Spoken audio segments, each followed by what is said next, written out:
Sí, vale. Perdón. Bueno, vamos a entrar, como digo, en la primera de las ponencias de un segundo bloque en el que se ha estructurado las jornadas sobre la vertiente de las garantías establecidas en materia de protección de datos por el Reglamento de Protección de Datos. Como indica el título de la ponencia, son las autoridades de control y los delegados en materia de protección de datos. La relevancia y la importancia, sin desmerecer, por supuesto, las cuestiones que se han expuesto por los ponentes precedentes al establecer cuestiones introductorias en esta materia, consideramos que son fundamentales porque, en cuanto a las autoridades de control en materia de protección de datos, es una de las garantías fundamentales para proteger o para la protección de los órganos administrativos o autoridades independientes, dicho con mayor rigor, en materia de protección de las personas físicas en todo lo relativo a la protección de sus datos de carácter personal y la circulación de los mismos. Y en cuanto a los delegados de protección de datos, porque a partir del 25 de mayo, o sea, en 8 días concretamente, entra ya en vigor el Reglamento de Protección de Datos y ya se establece como obligación de todas las administraciones públicas establecer en su seno un delegado de protección de datos de carácter personal. Por tanto, son dos materias absolutamente relevantes, sobre todo en el ámbito de las administraciones públicas, y para hablarnos de ello es un honor tener al ponente don Rafael García Gozalo, actualmente asesor o vocal asesor del área internacional de la Agencia Española de Protección de Datos, con una trayectoria en dicho cargo de más de 7 años, si no me equivoco, si bien que en materia de protección de datos le avala una trayectoria de más de 10 años, porque comenzó precisamente como coordinador de Relaciones Internacionales en el ámbito de la Agencia de Protección de Datos. Y omito toda su trayectoria anterior en el ámbito de las administraciones públicas. Por tanto, entendemos que es un honor y seguro que un placer oírle en la materia de la que nos va a hablar y sobre las cuestiones relevantes sobre estos dos puntales de las autoridades de control, de los delegados de protección de datos y cuáles son lo que establece el reglamento obligatorio y cómo se va a perfilar en la Ley Orgánica de modificación de la Ley 15/1999. Así que, sin más preámbulos, doy paso al señor García Gozalo para que nos ilustre en la materia. Muchas gracias. Muchas gracias por la presentación y también quiero unirme a los anteriores ponentes en agradecer particularmente al Gabinete Jurídico la posibilidad que nos dan a la Agencia Española de estar hoy aquí para hablar de este tema que, como sin duda se pueden imaginar, es ahora mismo el principal objeto de nuestros desvelos. Y cuando digo desvelos me refiero literalmente a desvelos. Bueno, es obvio, es una obviedad que el reglamento empieza a ser de aplicación dentro de una semana y que realmente, bueno, estos 2 años del periodo preparatorio han sido intensos y complicados y que evidentemente también es cierto que el día 25, aunque parezca que se va a acabar el mundo, la buena noticia es que no acaba el mundo.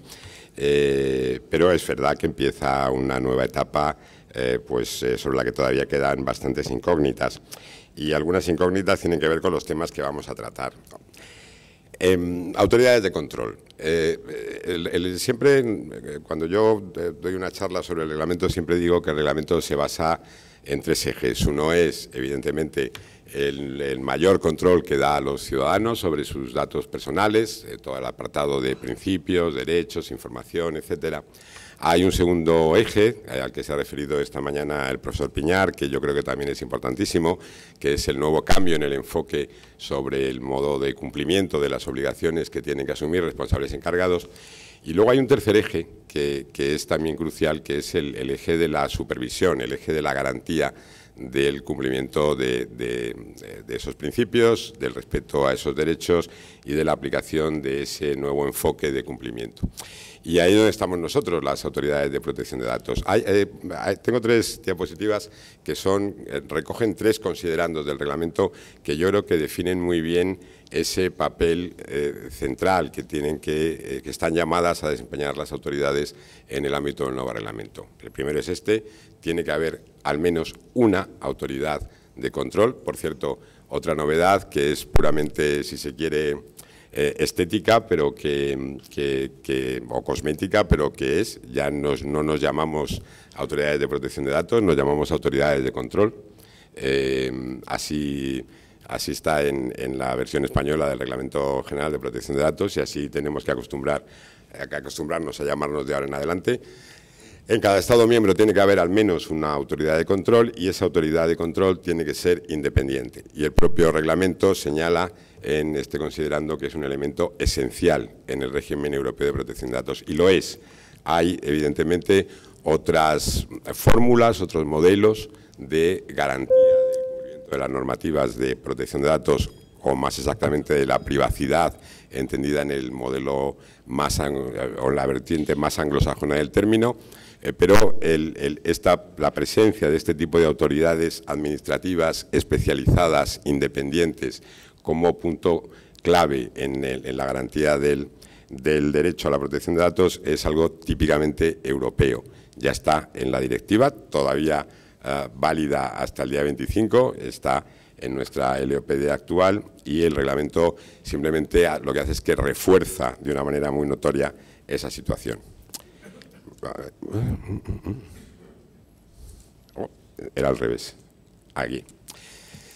Segundo aspecto importante del reglamento. El reglamento dice expresamente, lo dice en este considerando, luego lo vuelve a repetir en la parte dispositiva, que las autoridades tienen que contar con recursos suficientes. Es decir, estas autoridades independientes, por el hecho de que son un elemento esencial, no pueden ser simplemente algo decorativo o algo testimonial, algo que exista y que esté ahí.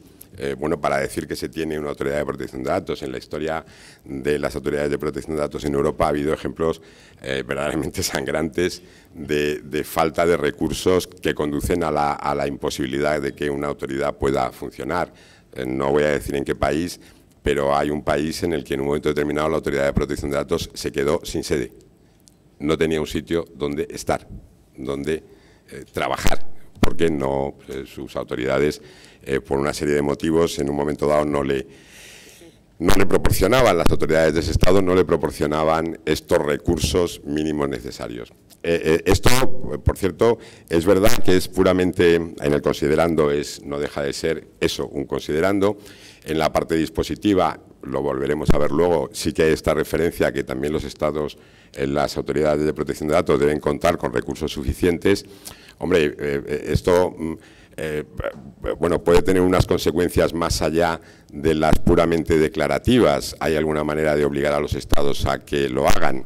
Hombre, mi opinión personal es que la hay, pero probablemente solamente en casos verdaderamente extremos en los que esa falta de recursos conduzca, digamos, a la autoridad realmente a la impotencia, a la imposibilidad de actuar. Porque en otros casos es verdad que todo es muy discutible. Una autoridad puede considerar que necesita 50 millones de euros, por poner una cifra, mientras que las autoridades de ese Estado miembro pueden considerar que con 25 va bien servida y puede cumplir adecuadamente sus funciones. Recursos suficientes y en particular, y esto es una cuestión importante, en particular para poder desarrollar o llevar a cabo sus tareas no solo internamente, sino también en el marco del nuevo modelo de cooperación y asistencia entre autoridades de protección de datos. Este es un elemento fundamental que luego veremos cómo se concreta, digamos, en procedimientos y en figuras más específicas. Tercer lugar, ¿qué hace el reglamento? El reglamento armoniza las potestades de las autoridades. El reglamento lo que dice son un elemento esencial, tienen que contar con recursos y al mismo tiempo tienen que cooperar entre ellas, y lo que tenemos que buscar es un resultado, digamos, homogéneo a lo largo de toda la Unión Europea. Estamos hablando de un reglamento. Esta mañana hemos discutido más en extenso digamos, esa búsqueda del nivel igual de protección en toda la Unión Europea, con unos mismos mecanismos. El profesor Piñar decía aquí que esta charla la podría estar dando en cualquier otra capital europea. Eso nos conduce a que también las autoridades de control tengamos que tener los mismos poderes y las mismas capacidades de actuación. Eso no es así en la actualidad. En la actualidad, la directiva tiene unas previsiones mínimas sobre estos temas y eso ha conducido pues, a que haya autoridades de protección que tenemos, como es el caso de la española, la potestad sancionadora y tenemos la capacidad de imponer multas, mientras que en el otro extremo hay autoridades que no tienen ya ni siquiera la capacidad de sancionar, sino ni siquiera la capacidad de investigar. O hay autoridades que cuando investigan tienen que pedir permiso al responsable investigado para poder investigarle. Lo cual no deja de ser un poco contradictorio o por lo menos un poco paradójico. Bueno, el reglamento acaba con esto. El reglamento establece que todas las autoridades tenemos que tener los mismos poderes y entre esos poderes, lo veremos luego, se incluye justamente la potestad sancionadora, no solo con respecto a la posibilidad de imponer multas económicas, sino también otras posibles medidas correctivas. Están subrayados en rojo dos elementos que son bastante, y por eso están en rojo, porque son bastante innovadores. Bueno, en realidad no son innovadores en relación con la directiva. La directiva ya preveía esto. En el artículo sobre las autoridades de protección de datos ya preveía el que las autoridades deberían poder iniciar acciones judiciales. Eso estaba. Lo que pasa es que en la ley española no se traspuso. Y a mi juicio, no se traspuso con buen criterio, porque siempre se pensó que esa era una opción o una alternativa para los casos en que las autoridades de protección de datos no tenían la facultad ellas mismas de hacer cumplir la ley, de una capacidad de investigación y actuación, en su caso sancionadora. Y eso es lo que ocurre en algunos Estados miembros. Algunos Estados miembros, la autoridad de protección de datos investiga y posteriormente pone en conocimiento de los tribunales o directamente participa en los tribunales como parte para reprimir algún tipo de infracción. El reglamento, sin embargo, curiosamente lo que ha hecho es que, a pesar de que da a todas las autoridades la facultad sancionadora y otras potestades, mantiene esta posibilidad, la posibilidad tanto de poner en conocimiento de los tribunales infracciones de la normativa, como de iniciar acciones o ejercitar acciones judiciales. Veremos muy por encima cómo prevé el proyecto de ley orgánica, cómo resuelve esto, porque la verdad es que es complicado el que una autoridad de protección de datos pueda iniciar acciones judiciales en el ordenamiento español. Pues si nos ponemos a mirar los tres órdenes jurisdiccionales, en el penal, bueno, pues vale, si hay un ilícito penal, podríamos imaginar que una entidad pública, un ente administrativo como somos nosotros, pudiera participar, pero si no hay un ilícito penal es difícil llevar el tema al orden penal. En el orden civil, nosotros, la agencia no sería en principio parte, en todo caso las indemnizaciones, etcétera, las pedirían los afectados, no nosotros por nuestra cuenta. Y en el orden contencioso administrativo, pues lo normal es que seamos nosotros contra quien se recurre, no que seamos nosotros los que recurrimos actos administrativos de terceros inexistentes, puesto que estamos hablando de infracciones del reglamento. Quizás, no sé, ya pensando cuando se supervisen entes públicos, pero sería en todo caso una situación relativamente complicada. Pero eso está ahí y ha habido que darle una... por cierto, esto no solamente es algo que está en el reglamento, sino que también se deriva de una sentencia del Tribunal de Justicia de la Unión Europea, la sentencia en el caso Schrems, en la que el Tribunal de Justicia específicamente se refirió a esta posibilidad para que las autoridades de protección de datos nacionales podamos cuestionar decisiones de la Comisión, actos jurídicos de la Comisión que establecen, en aquel caso declaraban como, digamos, que ofrecía nivel adecuado de protección a efectos de transferencias internacionales, el llamado sistema de puerto seguro, y en general cualquier otra decisión de la Comisión que pueda, digamos, establecer garantías o establecer requisitos mínimos para poder transferir datos. Eso ya lo decía la sentencia Schrems y el reglamento simplemente, de hecho el reglamento ya lo decía antes, la sentencia Schrems bebió del texto del reglamento y el reglamento ha confirmado lo que ya decía la sentencia. Tenemos, por tanto, esos tres elementos. Autoridades independientes que no sean meramente testimoniales, sino que tengan realmente una actividad eficaz y que tengan unos poderes razonablemente homogéneos a lo largo de toda la Unión. Hay una gran diferencia con la directiva, yo me he referido a una diferencia, pero hay más. Realmente en la directiva del 95 las autoridades de protección de datos se resuelven prácticamente con un par de artículos y tampoco sin demasiados apartados dentro de cada artículo. En el reglamento se le dedican capítulos enteros y se regula con bastante precisión prácticamente la totalidad de los elementos que configuran una autoridad de protección de datos. Voy a ir pasando relativamente rápido, está en la transparencia, en las transparencias, luego dejaré la presentación y podrán acceder a ella. Pero como digo, se hace una regulación completa. Ups, esto no era.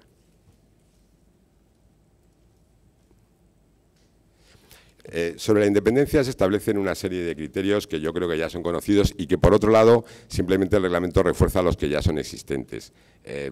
Hay un mandato explícito de que las autoridades tienen que actuar de manera independiente, no pueden recibir influencias, no pueden aceptar instrucciones, tienen que tener estos recursos y vuelvo a lo que decía antes en el considerando, el disponer de recursos es una condición para su propia independencia. Si no cuentas con recursos adecuados, realmente no puedes desarrollar tus funciones.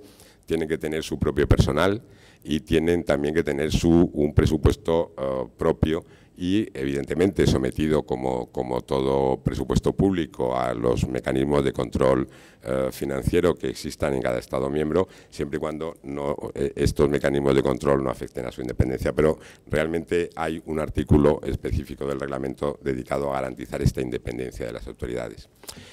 Nombramiento. Sobre el nombramiento también hay una serie de requisitos. Es verdad que en este caso yo creo que el reglamento, intentando contentar a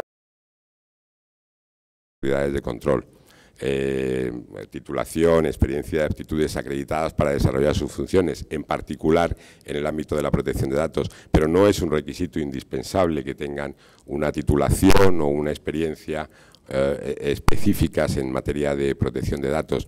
Evidentemente esto puede resultar razonable, es decir, parece difícil o argumentar el que no se dé acceso, por ejemplo, a una autoridad de control, unipersonal o colegiada, pues a una persona que pueda tener unas excelentes cualidades como manager, simplemente porque no tiene un pasado relacionado con la protección de datos. Si lo tiene, espléndido, pero lo que el reglamento persigue, digamos, es un todo que permita que los candidatos, las personas que sean nombradas, puedan desarrollar esas funciones al frente de las autoridades de control de una manera eficaz. Y luego hay unas garantías también sobre la permanencia. Evidentemente las garantías son totales. El reglamento exige que los miembros de las autoridades de control no puedan ser, digamos, removidos más que, bueno, o bien porque llegue al final su mandato por las causas, digamos, llamémosle naturales para la finalización del mandato, o bien porque se produce, por unas circunstancias excepcionales, dejara de reunir esas condiciones o cuando hubiera realmente incurrido en conductas irregulares de gran gravedad. Deja el reglamento a criterio de los Estados. Es curioso porque este también es una de las materias. Esta mañana estábamos hablando de los márgenes de actuación que deja el reglamento. En este caso, el reglamento contiene un artículo específicamente dedicado a encomendar a los Estados miembros que tomen decisiones, que regulen, que hagan elecciones dentro de las opciones que el reglamento establece. Entonces, la normativa estatal tiene necesariamente que incluir todas estas cosas, desde las cualificaciones y condiciones de idoneidad, la forma en que debe ser nombrado, obviamente, si el mandato va a ser renovable o no va a ser renovable, cuánto va a ser la duración del mandato. El reglamento solo fija un mínimo de 4 años. A partir de ahí se puede optar por modelos distintos. De hecho, en el proyecto de ley orgánica actual está previsto que el mandato sea de 5 años. Existía un poco, y que sea renovable por una vez. Existía un poco la impresión de que un mandato de 4 años es excesivamente corto, como para que alguien que llega a una autoridad de control, y más en un caso como la española, que es una autoridad unipersonal, no es una autoridad colegiada, alguien que llega a un puesto como este, desarrolle digamos, un proyecto propio. 4 años existe un poco la sensación de que es un periodo excesivamente limitado, y entonces 5, por otro lado, 5 es también un plazo de mandato que es bastante frecuente en otros Estados miembros de la Unión. Por ejemplo, es el que existe en Alemania. Hay otros estados que tienen un periodo más largo. En Italia, el presidente de la autoridad italiana tiene 7 años de mandato, pero su mandato no es renovable. En fin, hay diferentes opciones, no las hay mejores o peores. Cada país ha optado un poco en función de unos u otros criterios, pero 5 años es un periodo bastante razonable. También tiene que regularse el régimen de incompatibilidades, es decir, el reglamento establece unos mínimos y a partir de ahí obliga a los Estados miembros a formalmente adoptar una serie de decisiones sobre cuál ha de ser el perfil de las autoridades. Funciones. Y aquí es donde empezamos un poco en el terreno realmente más sustantivo de la actividad de las autoridades. Como digo, el reglamento es muy preciso y sobre todo muy extenso, más que preciso, extenso en cuanto a cuáles son las funciones. Aquí simplemente he subrayado o he extraído unas pocas y he subrayado algunas de ellas. Yo creo que son las que mejor reflejan, digamos, la panoplia de tareas que tienen que asumir las autoridades de control. Una función genérica de supervisión del reglamento y luego funciones de investigación, consulta, autorización y digamos, gestión de reclamaciones, atención a las reclamaciones de los ciudadanos. Esto también es importante. En muchos Estados miembros de la Unión Europea, cuando la autoridad de control tenía determinadas facultades o potestades de investigación o incluso de sanción, no era necesariamente obvio que ante una reclamación de un ciudadano tuvieran que dar curso a esa reclamación. Eso no es lo que ocurre en España. En España, si en la Agencia Española de Protección de Datos o en las agencias autonómicas recibimos una reclamación, la llamamos de diferente manera, pero bueno, digamos reclamación, tenemos que estudiarla, tenemos que darle curso y tenemos que dar una respuesta al ciudadano, no podemos ignorarla. Y pues, si la ignoramos tenemos que hacerlo por unos motivos fundados, etcétera. En otros países esto no era así. Se podía recibir una reclamación y de hecho todavía se puede recibir una reclamación y simplemente contestar al ciudadano diciéndole: hemos recibido su reclamación, que le agradecemos, ahora mismo el tema que nos plantea no está entre las prioridades de actuación de nuestra autoridad, la tendremos en cuenta a la hora de diseñar actuaciones de cara al futuro. Y esto se puede hacer y se viene haciendo en algunos Estados miembros. El reglamento acaba con eso. El reglamento exige que ante una reclamación que tiene una definición, digamos, es el requerimiento o la solicitud planteada por alguien que detecta una infracción en un tratamiento de datos que le conciernen. Por lo tanto, ante ese tipo de situaciones, esa presentación de una reclamación, las autoridades de protección de datos están obligadas a reaccionar, están obligadas a dar curso a esa reclamación y, de hecho, se prevén una serie de garantías para el tratamiento de esa reclamación, como, por ejemplo, el informar en un plazo máximo de 3 meses sobre el curso que se está dando a la reclamación, eventualmente la decisión que se adopte, etcétera. En la parte de supervisión y garantía se incluye, lógicamente, la posibilidad de ejercer estas potestades sancionadoras para garantizar efectivamente la eficacia del derecho. Estos facultades van complementadas con una serie de poderes o potestades, y aquí de nuevo el reglamento es muy minucioso. Se divide el artículo 58, si no recuerdo mal, en 3 partes. Habla de poderes de investigación, poderes de autorización y poderes correctivos. Simplemente dejo ahí la lista para que se vea que esos poderes de investigación se detallan de una forma bastante amplia y hay unos que están subrayados o remarcados en rojo y que tienen, digamos, cierta importancia. El reglamento prevé que las autoridades de control puedan tener acceso tanto a los locales como a los equipamientos de los responsables o encargados para poder realizar sus investigaciones. Eso en España ha venido siendo así y sigue siendo así. Y nosotros las únicas limitaciones que tenemos en ese acceso a locales o equipamiento son las que tienen que ver con locales que constituyan el domicilio del responsable, en cuyo caso estaríamos, digamos, limitados por la inviolabilidad del domicilio, y equipamientos que al mismo tiempo sean equipamientos particulares de los responsables. Más allá de eso, tenemos acceso y, de hecho, el no permitírsenos el acceso a las instalaciones o a los equipos del responsable supone una falta de colaboración con las labores de inspección de la Autoridad de Protección de Datos y es sancionable. Esto no es así en todos los Estados miembros. De hecho,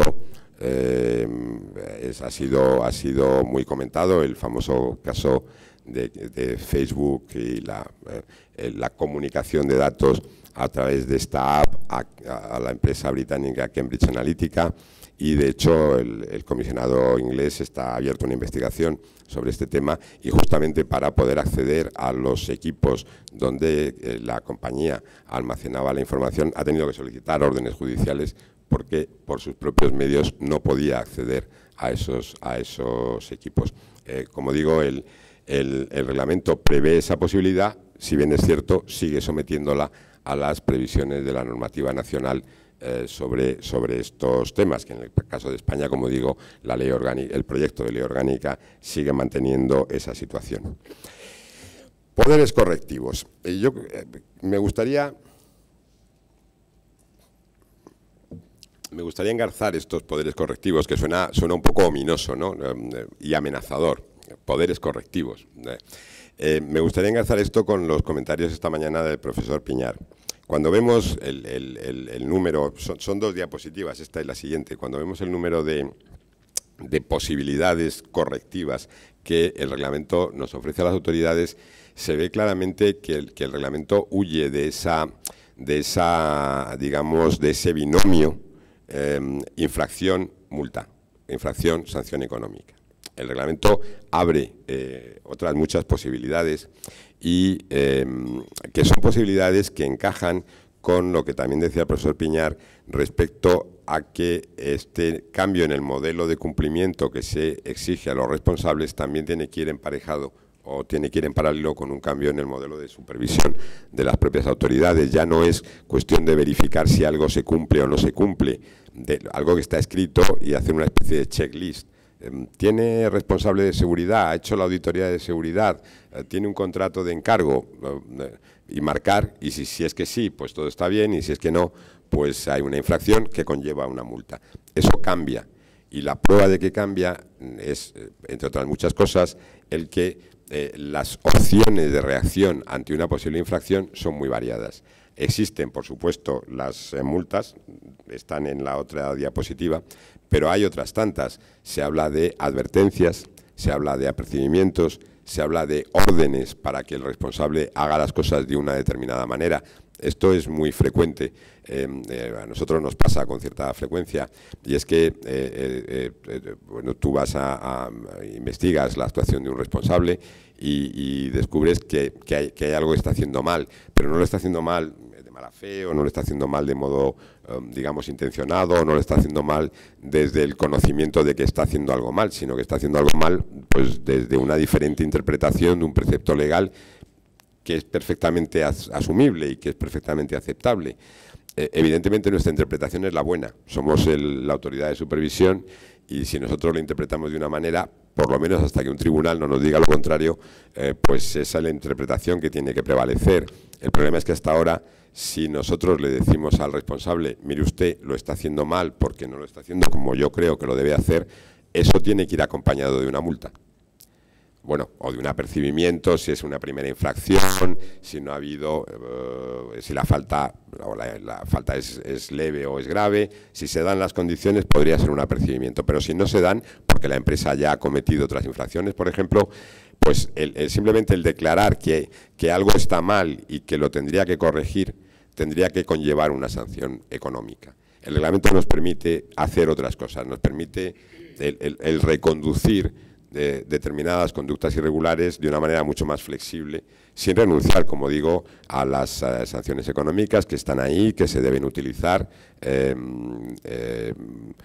Hay un documento del actual Grupo Europeo de Autoridades en el que se dice que las multas en el futuro tienen que aplicarse de una manera natural, de una manera, porque para muchos Estados miembros que hasta ahora no tenían esa posibilidad para sus autoridades de control, el que se abra esa opción de imponer multas, de imponer sanciones económicas de cuantías que pueden llegar a los 20 millones de euros o a un porcentaje importante de volumen de negocio anual global de una organización, pues evidentemente causa un cierto vértigo. Un vértigo que, hombre, pues que en autoridades que ya tenemos una cierta experiencia, como es la española, no es tal.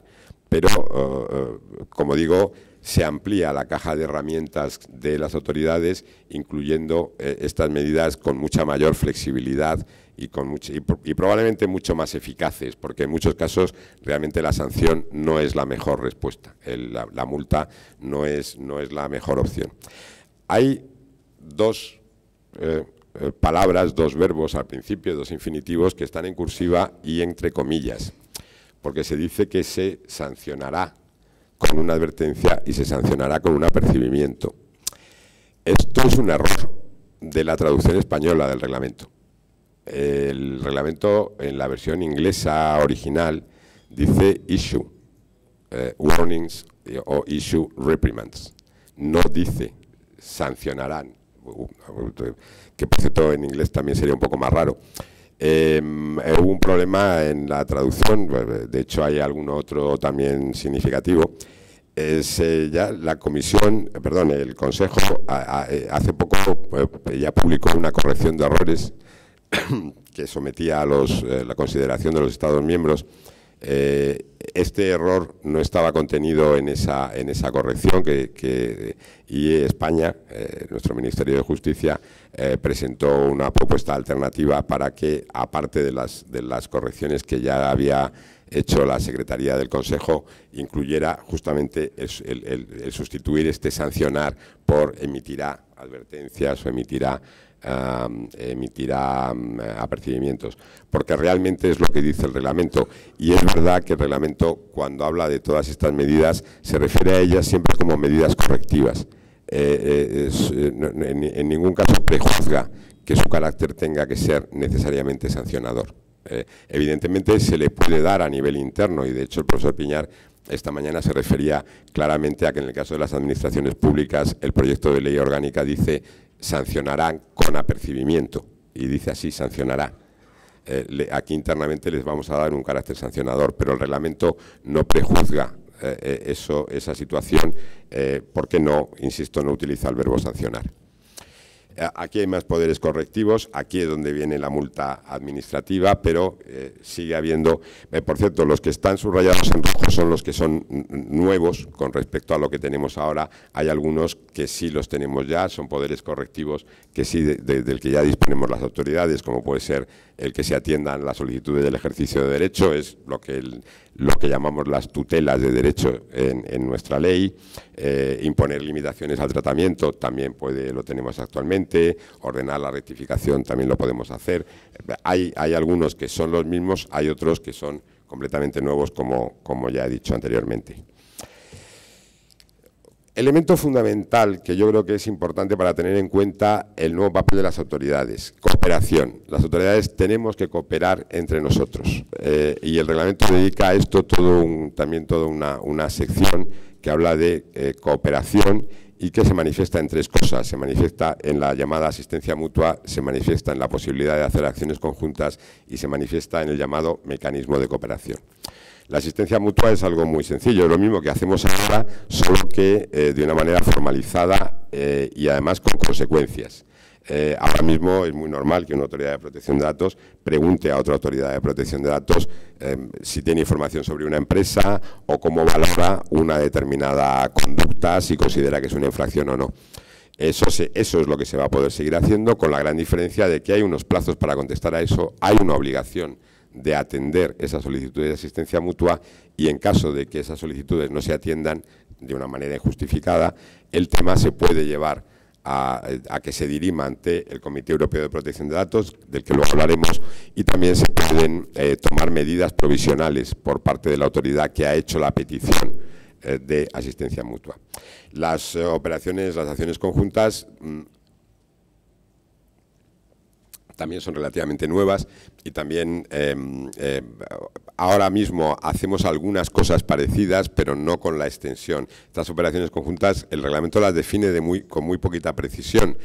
Pueden ir desde investigaciones en directo, inspecciones, es decir, que representantes de varias autoridades se junten en uno de los Estados miembros y hagan una inspección de una determinada empresa que está situada en ese Estado miembro o que tiene un establecimiento en ese Estado miembro, hasta simplemente que conjuntamente hagan una actuación sincronizada, por así decirlo, respecto a un tema determinado, al margen de otros mecanismos que prevé el propio reglamento. Es decir, el reglamento da mucha flexibilidad para cooperar y de hecho impone una necesidad de cooperación. Yo digo siempre ahora mismo en la agencia española que nos tenemos que olvidar de que hay procedimientos nacionales y procedimientos europeos, o que hay una dimensión nacional y una europea.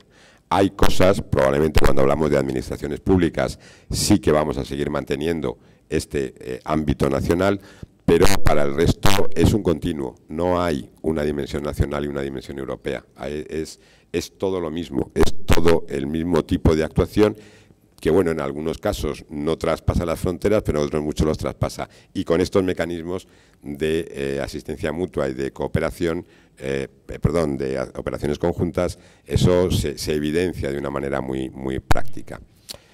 El mecanismo de cooperación o ventanilla única es probablemente lo más importante, probablemente una de las grandes novedades del reglamento, y no voy a hablar de ella. ¿Por qué? Porque es un sistema muy complejo. Básicamente lo que supone es que cuando una empresa tiene establecimientos en varios Estados miembros de la Unión Europea, ya sea responsable, ya sea encargado, la supervisión de esa organización se lleva de manera conjunta por parte de todas las autoridades de los países donde tiene establecimiento. O si realiza tratamientos que afectan significativamente a ciudadanos en varios Estados miembros, también, aunque no haya establecimiento. Y esa supervisión conjunta se lleva bajo la coordinación de una autoridad líder, que es la autoridad del Estado miembro donde la empresa tiene el establecimiento principal. Esto es un lío,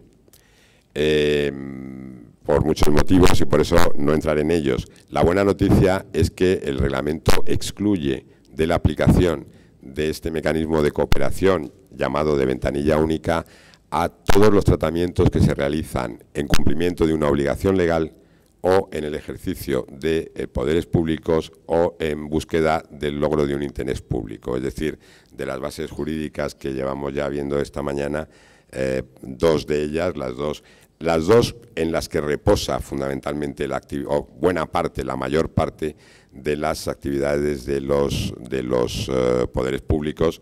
En esos casos, evidentemente, no tiene sentido el aplicar este tipo de mecanismo de cooperación y todos los procedimientos que conlleva. Pero es importante mencionarlo, aunque, bueno, en el ámbito del impacto en las administraciones públicas no vaya a ser muy grande. Es importante mencionarlo y saber que es un eje central de esta cooperación. El Comité Europeo de Protección de Datos también es una de las grandes novedades, integrado por al menos el representante de una autoridad de cada Estado miembro. En el caso de que haya varias autoridades, es el caso español, que tenemos una autoridad del Gobierno central y autoridades autonómicas, hay que elegir una de esas autoridades como representante conjunto de todas las autoridades que operan en un territorio. Por cierto, no solo hay que pensar que estamos hablando de autoridades, de un criterio de distribución territorial de estas autoridades. Hay que pensar también que puede haber criterios de separación funcional. De hecho, por ejemplo, Bélgica ya tiene actualmente dos autoridades de protección de datos, una que se va a ocupar de los temas del reglamento y otra que se va a ocupar de los temas de una norma que se aprobó el mismo día y se publicó el mismo día, de la que no hemos hablado, que es la Directiva sobre protección de datos para los tratamientos realizados en el ámbito policial y judicial penal. Tienen una segunda autoridad. Y, de hecho, están considerando tener una tercera autoridad de protección de datos para algo tan genérico como Internet, según las noticias que manejamos. Es decir, puede haber autoridades de protección de datos varias, no solamente en función de un reparto territorial de competencias, sino también en función de un reparto funcional de competencias. ¿Cuáles son las funciones de este comité? Las funciones de este comité son, muchas de ellas son las mismas que las que tiene el actual Grupo Europeo, el grupo del artículo 29, de autoridades. Tiene funciones de recomendación, de directrices, etcétera, etcétera. Con una gran diferencia, y es que estas funciones son mucho más precisas en el reglamento de lo que son en la directiva. De nuevo, en la lista de las funciones sobre estas funciones de guía, recomendación, etcétera, acaba el alfabeto. Es decir, empieza por A, B, C, D y llega, si no recuerdo mal, a la Z. Es decir, es un listado muy preciso de las materias en las que habrá que emitir este tipo de recomendaciones, etcétera. Lo que es mucho más importante es que, y voy a pasar bastante por encima porque no tenemos mucho tiempo y quizá porque es menos relevante, que el Comité Europeo gestiona el llamado mecanismo de coherencia. Básicamente, ¿qué supone el mecanismo de coherencia? Supone estas dos cosas: que una serie de decisiones que toman las autoridades en los Estados miembros tienen que ser sometidas a una autorización del comité, o que el comité puede zanjar discrepancias en determinados casos entre los Estados miembros, las autoridades de los Estados miembros, mediante decisiones jurídicamente vinculantes, decisiones que son recurribles ante el Tribunal de Justicia de la Unión Europea. Normalmente esto va a afectar a ese mecanismo de cooperación del que antes hablaba y, por tanto, en principio, esto no afectaría a cuestiones relacionadas con la actividad de las administraciones públicas o de autoridades autonómicas, pero es una situación que existe. Es decir, el Comité Europeo se configura como órgano, digamos, de resolución de conflictos o de disputas entre dos o más autoridades en esas condiciones.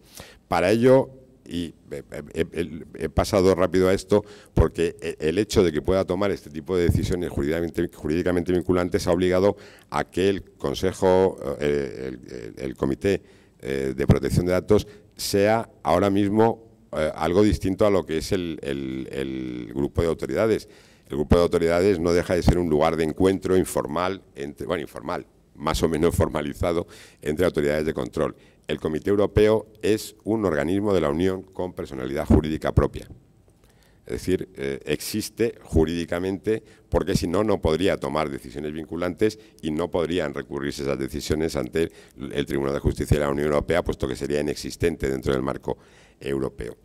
He querido hablar un poco de este Comité Europeo y de algunas de estas funciones, aunque soy consciente de que estoy pasando muy de puntillas, porque me parece un poco el mejor exponente de lo que estaba diciendo anteriormente. Esta situación en que ya todo es ese continuo, ese escenario en el que lo nacional no necesariamente se distingue de lo transnacional. Son, digamos, diferentes situaciones dentro de un mismo complejo. Y paso al delegado de protección de datos, del que ya hemos hablado mucho rato esta mañana. Evidentemente, el delegado de protección de datos no es la autoridad de supervisión, y yo creo que esto es lo primero. Es efectivamente un mecanismo de garantía y tiene sentido el que esté junto con las autoridades. Pero yo creo que lo primero que hay que despejar, yo creo que aquí ya eso se tiene claro, pero no, en otros foros no es tan evidente, que el delegado de protección de datos no es el representante de la autoridad, de la autoridad de control en las empresas o administraciones. No lo es. Y tampoco tiene ninguna obligación de reportarnos la existencia de infracciones. No está obligado a ello. En algún momento en las negociaciones del reglamento se pensó en que sí, que cuando el delegado de protección de datos detectara una infracción de una determinada gravedad, que estuviera obligado a reportarla a las autoridades de control. Aquello se desechó porque rompería de alguna manera ese vínculo de confianza que tiene que tener el delegado de protección de datos dentro de la organización a la que sirve. Por tanto, eso se desechó, pero yo creo que es bueno tenerlo claro.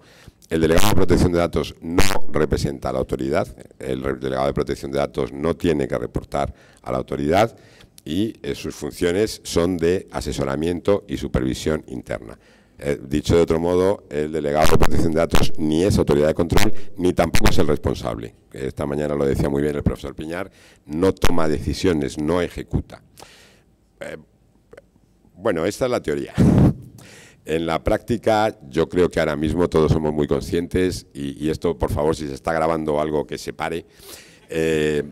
Todos somos muy conscientes de las necesidades que tenemos, en particular en las administraciones públicas, pero también en las empresas.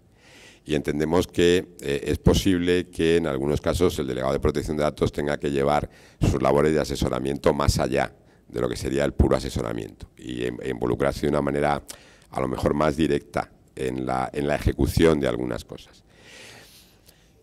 Eso no es correcto, pero probablemente es lo que hay.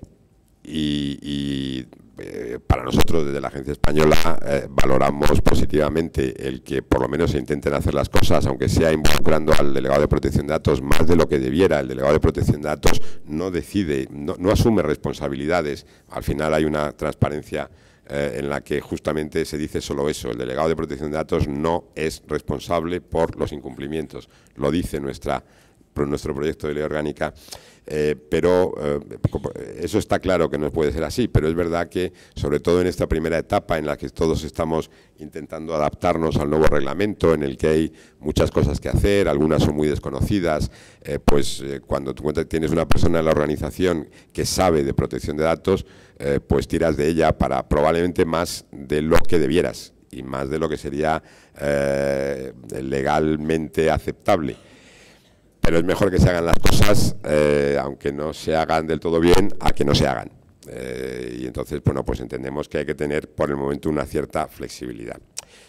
Una cuestión que me importa, autoridad u organismo público, ya lo hemos dicho esta mañana, es obligatorio. El reglamento no define qué es autoridad u organismo público, lo deja al criterio de los Estados miembros.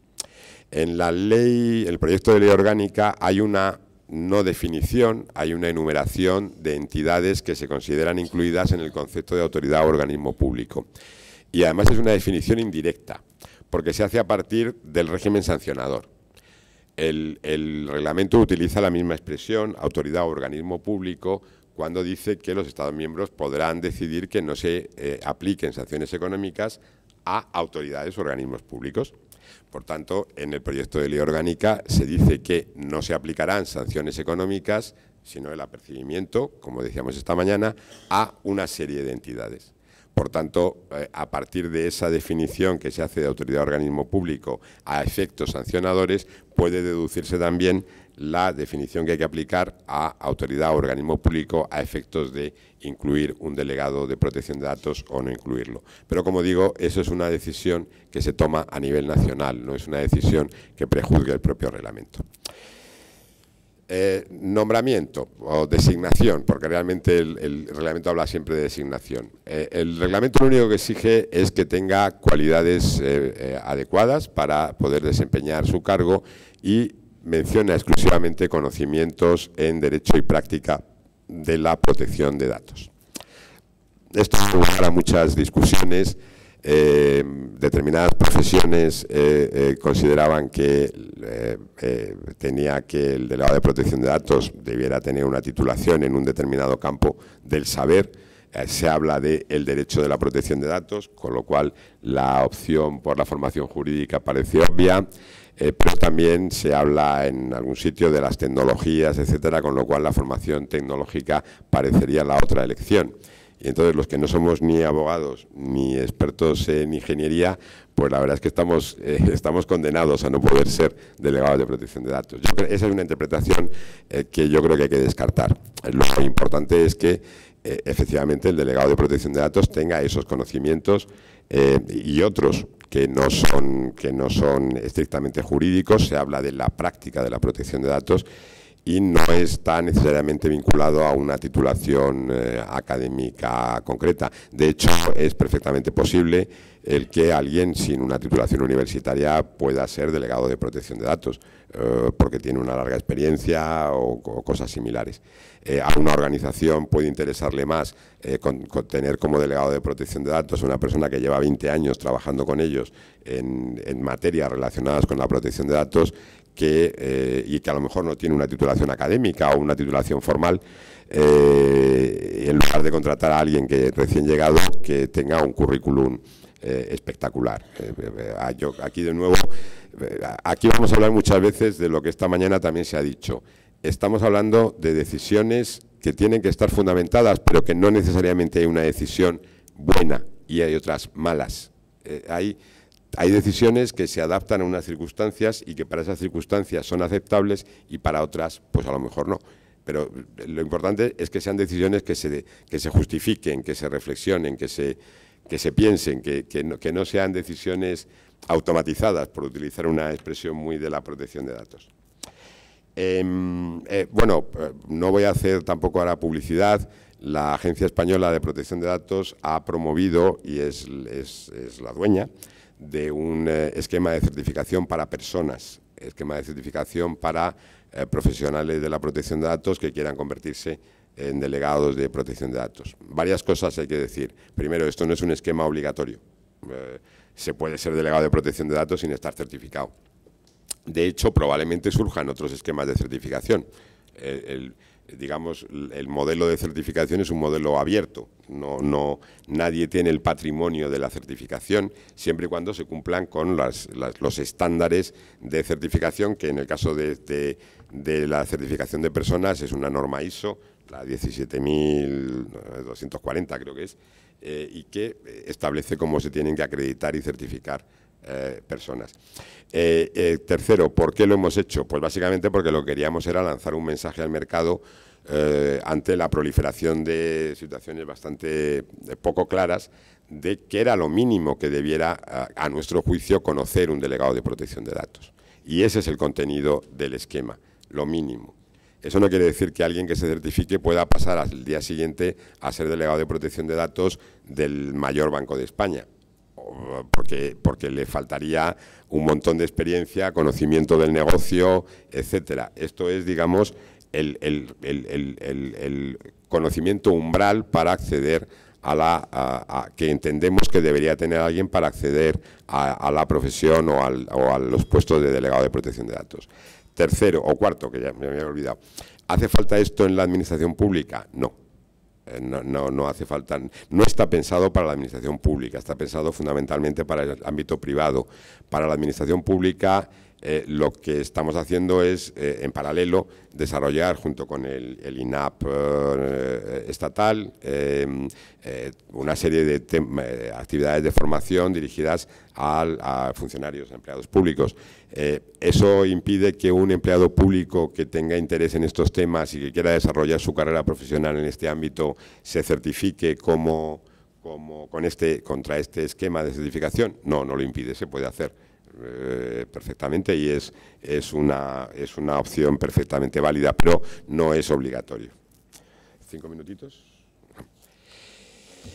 Hablábamos esta mañana, ya tampoco vamos a entrar mucho en ello, el reglamento ofrece mucha flexibilidad sobre cómo puede ser un delegado de protección de datos, porque hay muchas situaciones. Hay grandes empresas que hacen muchos tratamientos de datos y muy agresivos, por así decirlo, y hay pequeñas organizaciones que a lo mejor pues son muy pequeñas y hacen un par de tratamientos que verdaderamente suponen eso, un seguimiento regular y sistemático a gran escala o un tratamiento de datos sensibles a gran escala. Pensemos, pues no sé, una clínica en la que haya 20 médicos. Eso es una pequeña organización, pero con unos pocos ordenadores puedes estar tratando datos personales sensibles de salud o sociales de una gran intensidad. Por tanto, el reglamento permite adaptar ese delegado de protección de datos a los perfiles de la organización.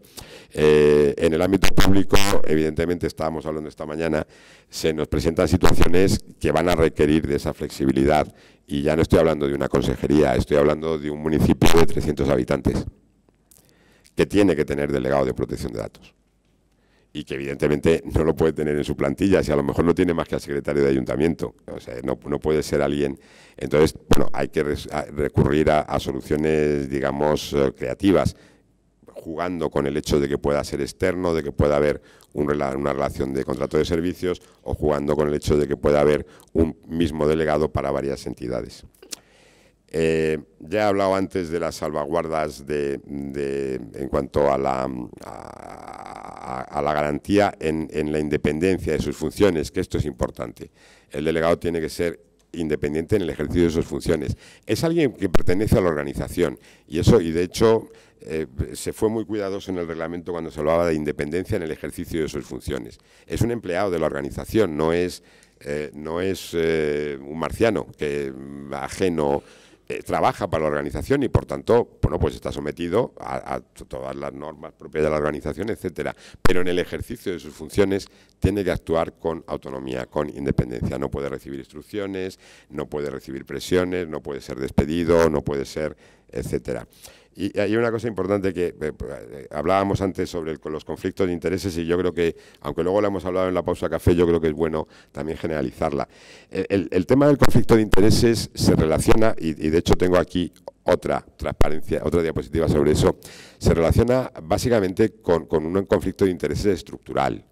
Es decir, no estamos hablando de que en un momento determinado un delegado de protección de datos que compagine su actividad con otras tareas se le pueda plantear un problemilla. Porque el problema sobre todo es estructural, es que no se puede ser al mismo tiempo delegado de protección de datos y tener algún tipo de responsabilidades sobre decisiones sobre fines y medios del tratamiento, que es la definición del responsable. El responsable es quien toma decisiones sobre fines y medios. Y entonces, en la parte de la organización que toma decisiones sobre fines o medios del tratamiento, digamos, no puede estar el delegado. ¿Por qué? Porque no puede asesorarse y supervisarse a sí mismo. Sería contradictorio. Entonces, eso es estructural. Vale. Bueno, pues entonces paso muy rápidamente. Hay una serie de funciones. Hemos hablado de asesorar e informar. Se detallan aquí. Y sí me importa la necesidad de todos estos recursos, que van a ser los que, como con las autoridades de protección de datos, las autoridades de control, garanticen su independencia. Tiene que contar con recursos, tiene que contar con tiempo, tiene que contar con acceso a toda la organización, porque si no accede a toda la organización no va a saber qué datos se están tratando, no va a saber qué se está haciendo con los datos. Tiene que contar con recursos, con personas, si hace falta, para un equipo de delegados de protección de datos.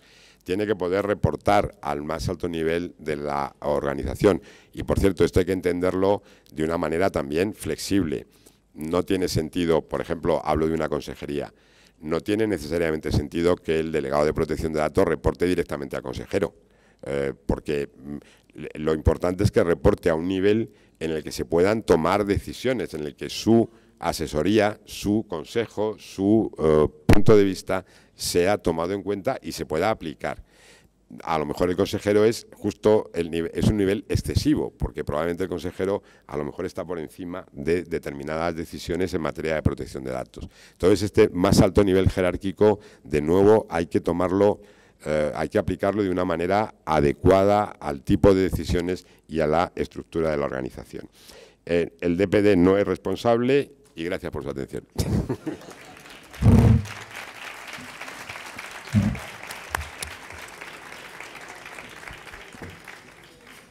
Muchas gracias, señor García Gonzalo, por la claridad de la exposición y por ahí ha habido una cierta asimetría entre autoridades de control y delegados de protección, pero por razones de tiempo. Yo me he quedado totalmente embobada porque a mí me ha resultado muy clara y muy clarificador y sistemático de cuestiones, yo creo que son las que él ha seleccionado como relevantes.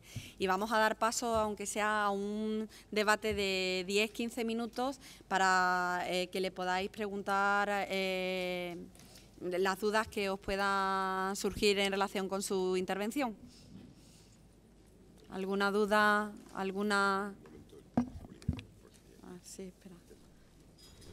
¿No hay ninguna duda? ¿Está ya...? Sí, yo tengo un par de cuestiones sobre sobre el delegado de protección de datos, ¿vale? Una, si efectivamente sería contrario o no al reglamento que en una convocatoria pública de una administración se exija una titulación concreta, ¿vale? O, por ejemplo, se exigiera la obligatoriedad de estar certificado, ¿eh? Es un requisito, digamos, que el reglamento no establece. Y la otra sobre el sistema de provisión, si se considera también acorde al reglamento el sistema de libre designación. Yo creo, sí, la pregunta me parece interesante. Me da un poco la impresión de que no siempre va a haber una convocatoria, digamos, externa de delegado de protección de datos. Sobre todo en esta primera etapa, lo más normal es que se utilice personal interno, sobre todo teniendo en cuenta esas cosas que dice el proyecto de ley de que no vamos a tener, no va a suponer gasto público adicional. En los casos en que bien por esa designación interna o bien por un proceso de selección externo se incluyan requisitos que el reglamento no establece, pues evidentemente, en principio, habría que ver cada caso. En principio, podríamos estar ante una situación de contradicción con el reglamento. ¿Y por qué digo que en principio? Porque es verdad que el reglamento no establece unas condiciones, pero, y lo decía yo en alguna de las diapositivas, la cualificación debe estar muy vinculada o debe estar relacionada a las operaciones de tratamiento concretas que realiza una organización. Entonces, puede ser perfectamente que una organización quiera un determinado tipo de perfil para su delegado de protección de datos. Un ejemplo, y además un ejemplo real. Una gran farmacéutica, pues quiere que su delegado de protección de datos sea un químico. Y de hecho hay una gran farmacéutica muy grande, multinacional global, cuyo delegado de protección de datos es un químico. No es un abogado, no es un ingeniero, es un químico. Porque esa empresa lo ha decidido. Evidentemente, aquí volvemos siempre a lo mismo. Tendría que haber una justificación razonable de por qué se está pidiendo ese perfil. En principio, ya digo, el reglamento no te exige que tengas una cualificación concreta, y el exigirla, a mi juicio, si no está justificado por algo, sería contrario al reglamento. Pero hay casos en que puede estar perfectamente justificado, dependiendo del tipo de actividad de la organización. Ya digo que el propio reglamento, esa segunda parte, lo de en función de las operaciones, etcétera, está en uno de los, es literal de uno de los considerandos del reglamento.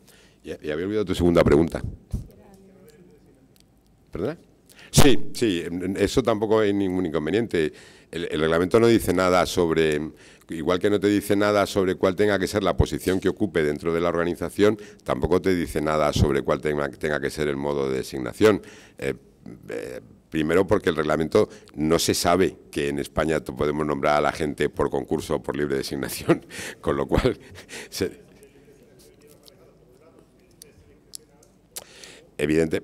pero evidentemente el cese discrecional no podría aplicar al ejercicio de las funciones del delegado de protección de datos. Podría aplicar a otro tipo de cuestiones, pero no, como dice esta mañana el profesor Piñar, que tengan que ver con un mal desarrollo. Porque claro, si tú simplemente le cesas por pérdida de confianza, hombre, eso claro, le puedes estar represaliando por el hecho de cómo está desarrollando sus labores como delegado de protección de datos. Pero digamos que eso lo único que supondría es que a la hora de cesarle, por una de las causas en que puede cesársele y que no tienen que estar relacionadas con el ejercicio de sus funciones, en un caso el procedimiento sería el propio del mecanismo de concurso y en otro caso el procedimiento sería el propio del mecanismo de libre designación. Pero digamos, lo importante es ese blindaje frente a las decisiones digamos, que se deriven del modo en que del desempeño de sus funciones. Sí, hola, Rafael. En primer lugar, agradecer tu presencia con nosotros, tu ponencia, que ha sido muy interesante, y luego trasladar mi agradecimiento a ti y a tus compañeros por el ingente trabajo que lleváis realizando en los últimos años y todavía lo que os queda en los próximos 4, a mi juicio. Yo quería agrupar las dudas en dos bloques, ¿no? En primer lugar, respecto al futuro, ¿no? Vamos a suponer que ya pasó el 25 de mayo y vamos a suponer que ya tenemos una LOPD aprobada en el BOE. Vamos a avanzar un poquito en el futuro. Pero ahí no acaba la película, habrá muchísimos más capítulos por escribir. El primero, el relativo a novedades que surjan en cuanto al Comité Europeo de Protección de Datos. En alguna de tus transparencias ya nos has avanzado que habrá decisiones vinculantes, pero he querido entender que solo eran relativas a los mecanismos de cooperación. Entonces, mi duda es qué fuerza vinculante van a tener dictámenes que entiendo que no van a ser vinculantes, con lo cual el mecanismo de coherencia, si no son vinculantes, pues lo veo un poquito en duda. Eso, en primer lugar, respecto a las novedades del Comité Europeo de Protección de Datos. Y la segunda, respecto a novedades nacionales que se puedan producir. Entiendo que no va a haber un reglamento de desarrollo de la nueva LOPD, pero me gustaría que lo confirmaras. Y luego me gustaría saber qué cosas serán vinculantes y qué cosas no serán vinculantes por parte de la agencia, porque ahora en la nueva LOPD sí que da pie a instrucciones circulares vinculantes, etcétera. Incluso si esas instrucciones y circulares serían vinculantes para las autoridades de control autonómicas o no, porque a lo mejor tendrían que hacer estas autoridades de control autonómicas sus propias instrucciones vinculantes. Y luego no sé si tenéis en cartera un esquema de certificación de productos y servicios, al igual que habéis hecho con el de personas del DPD. Si quieres te voy recordando una a una porque... Esto es como un oráculo, vamos. Lo primero sería respecto de las vinculantes y no vinculantes del Comité Europeo de Protección. Sí, no, la pregunta está muy bien y de hecho el reglamento en ese punto tiene trampa.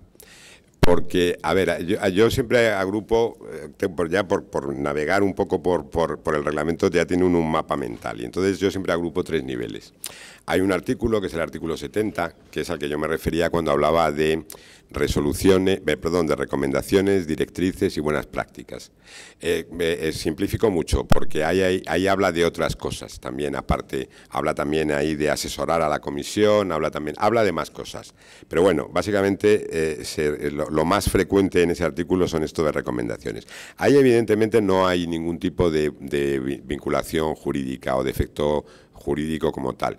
Dicho esto, yo me refería antes a que había hasta la letra Z y además es muy preciso, es decir, no se dice el Comité Europeo podrá adoptar directrices para aclarar, no, se dice el Comité Europeo adoptará recomendaciones, no sé qué, unos cuantos buenas prácticas sobre los mecanismos previstos en el apartado 2 del artículo 39. Así de preciso, bueno, no sé si es el 2 del 39 o el que sea, pero lo dice muchas veces, hay una enorme precisión, hay un mandato muy claro al comité de que haga esas cosas.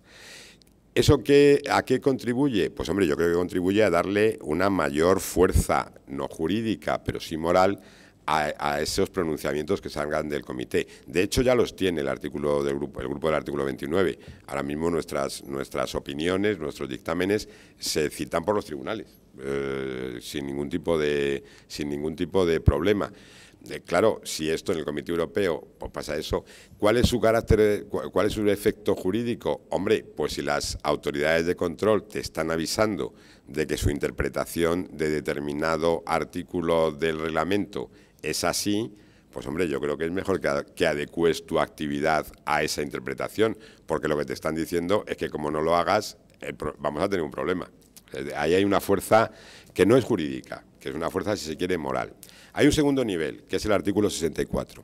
Ahí hay una serie de dictámenes que son fundamentalmente, es la forma que van a adoptar autorizaciones. Por ejemplo, una autoridad quiere aprobar un código de conducta que va a tener efecto en toda la Unión Europea, o en varios Estados miembros, o en muchos Estados miembros de la Unión Europea. Y se le ha presentado a una autoridad. ¿Por qué resulta? Pues no sé.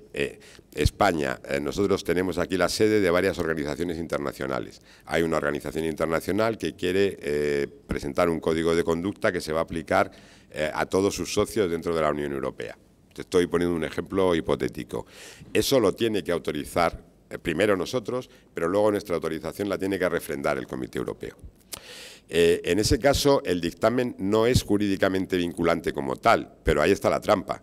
Si la autoridad que ha pedido el dictamen no lo sigue, pasa al artículo siguiente, al artículo 65, donde la decisión sí es vinculante. Es decir, el comité, si la autoridad nacional no sigue ese dictamen, que no es jurídicamente vinculante, insisto, el comité puede refrendar su posición mediante una decisión vinculante. Lo único que cambia son las mayorías. En los dictámenes estos no vinculantes la mayoría es simple, en el dictamen, en la decisión jurídicamente vinculante, la mayoría son 2/3. Por tanto, hay una pasarela entre lo no jurídicamente vinculante y lo otro. Reglamento de la LOPD, sí va a haber reglamento de la LOPD. Necesariamente tiene que haberlo. Hay, sobre todo, bastantes cuestiones procedimentales que no se han podido meter en la ley orgánica, porque, hombre, ya bastante desaguisado es que una ley orgánica, que es la cúspide del ordenamiento, porque detrás de la Constitución y tal, pues, hombre, bastante desaguisado es que la hayamos tenido que utilizar para desarrollar otra norma. Eso es la majestas de una ley orgánica, se queda en nada.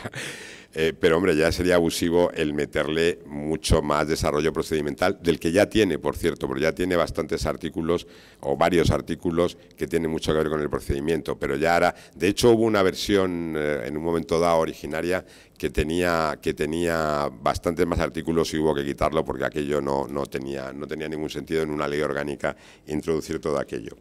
Las decisiones vinculantes de la Agencia Española, las instrucciones.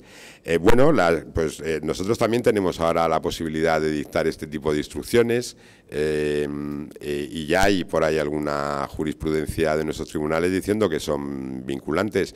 El proyecto de ley lo único que hace es refrendar eso. Lo que no vinculan es a las agencias autonómicas, porque de hecho, y por eso no se prevé en el proyecto de ley, que eso fue en algún momento también una reivindicación de alguna agencia autonómica, el que se incluyera que las agencias autonómicas también pueden dictar este tipo de instrucciones. La verdad es que he de confesar que ahora no me acuerdo si se llaman instrucciones o circulares, no sé cómo ha quedado al final.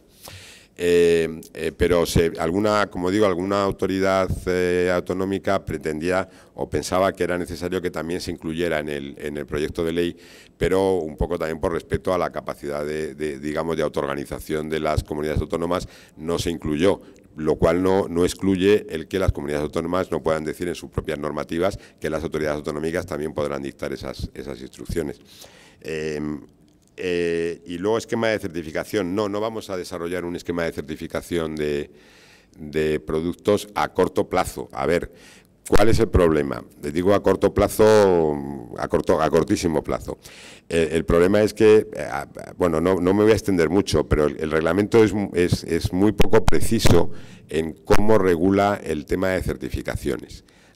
Efectivamente, dice que se promoverán los esquemas de certificación, pero para responsables y encargados. Yo creo que es interesante dejar claro que el esquema de certificación de DPDs no es uno de los esquemas del reglamento, no es las certificaciones de las que el reglamento habla, es un esquema de certificación puro y duro, como los puede haber medioambientales o como los puede haber de otra cosa. No es de los del reglamento, no es del artículo 42 y 43 del reglamento. Aunque obviamente está absolutamente bien. Bueno, pues el reglamento dice que habrá esos esquemas de certificación, pero no dice sobre qué.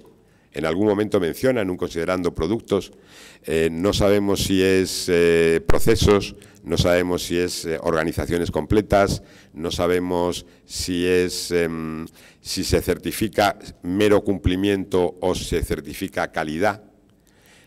Por ahí se están desarrollando algunos esquemas de certificación, por cierto, financiados por la propia Comisión Europea, para incluir en determinados tipos de productos o servicios una dimensión de protección de datos. O sea, hay un ejemplo muy concreto, es sistemas de seguridad. Me refiero a seguridad física, seguridad... pues eso, hay una certificación, unos estándares de certificación de productos de seguridad. Bueno, pues hay un proyecto europeo financiado por la Unión Europea para añadir un módulo de protección de datos en el uso de esos sistemas de certificación en materia de protección de datos. Entonces, el escenario es poco claro y entonces lo que estamos un poco a la espera es de que el grupo de autoridades en estos momentos, que ya está trabajando en ello, o el futuro Comité Europeo, intentemos adoptar unas posiciones comunes a partir de las que cada autoridad podamos desarrollar los esquemas de certificación.